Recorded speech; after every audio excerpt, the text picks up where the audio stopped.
sedang batuk atau bersin? Tahukah kamu, saat kamu batuk ataupun bersin, terjadi pelepasan virus dan bakteri yang berasal dari pernafasan, baik melalui udara maupun cairan dari dalam tubuh kamu yang dapat menularkan kepada orang lain. Tapi, kamu dapat mencegahnya dengan melakukan etika batuk dan bersin yang benar berikut ini.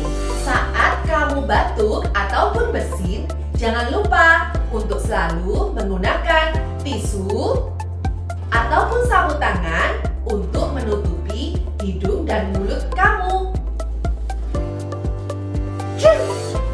Buanglah tisu setelah digunakan ke dalam tempat sampah. Jika tidak ada tisu ataupun sabun tangan, kamu bisa memakai lengan bagian dalam kamu seperti ini. Kamu juga bisa menggunakan masker saat kamu dalam keadaan batuk ataupun bersin. Segeralah untuk mencuci tangan kamu di air yang mengalir menggunakan sabun, atau kamu juga bisa menggunakan cairan antiseptik berbasis alkohol. Jangan membuang ludah ataupun dahak di sembarang tempat.